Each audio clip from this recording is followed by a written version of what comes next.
Like I said, I'm a professional. I've never missed weight, and I'm not going to miss it on short notice.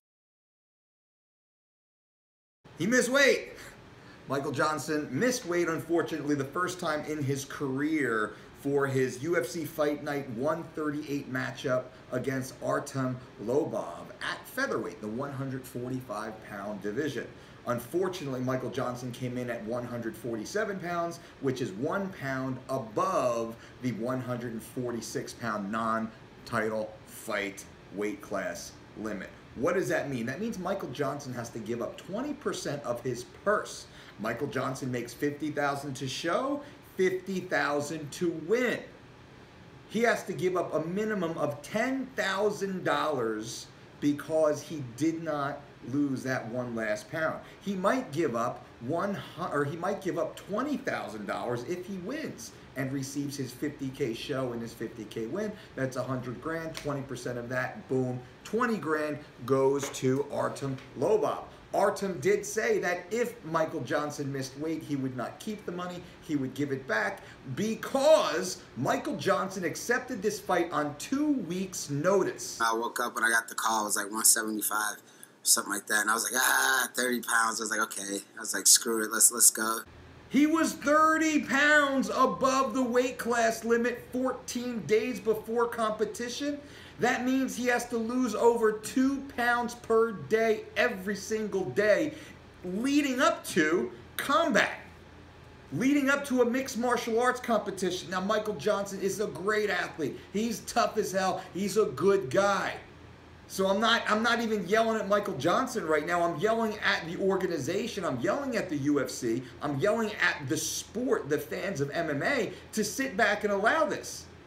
Then we wonder when an athlete has a bad weight cut, why an athlete has a bad weight cut. Michael Johnson was just offered a fight while being 30 pounds over the class limit. Where's the regulation on that? How can an organization offer fights to an athlete that is so far out of the known safe range? They shouldn't, in my opinion, to protect the athletes, health and fighter safety, correct? There's the big push for health and fighter safety. There's a big push for making all sorts of changes. Well, how about we stop offering fights to guys that are so far overweight that they miss? Michael Johnson had to lose over 2 pounds per day in order to make weight. He had to lose nearly 30 pounds. 30 pounds. 30 pounds. Think about 30 pounds. He had to lose 30 pounds in 2 weeks and then go and fight a highly trained mixed martial artist who would likely be punching and kicking him in the head. This is my problem. This is what I'm talking about. It's the culture.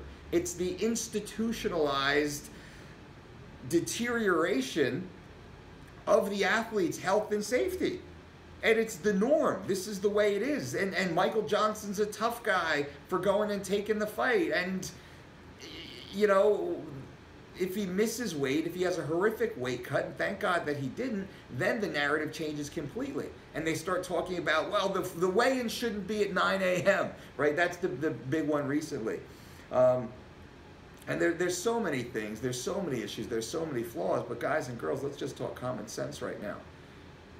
You got to stop offering fights to athletes that are far over their weight cap. The athlete should be within 10%. Within 10% of their weight class, absolutely within 10%, and likely within 8%, depending on the days. 2 weeks out, 8%, within 8% of weight class. Yeah, that should be, and it should be after a certification. They should have to go to a doctor's office, a primary, and get that done. I don't know, who am I? I'm just a guy that's looking out for the actual health and safety of athletes. Leave your comments below. I'd love to hear what you have to say about it. Subscribe to the channel, click on notifications, and until next time, boom.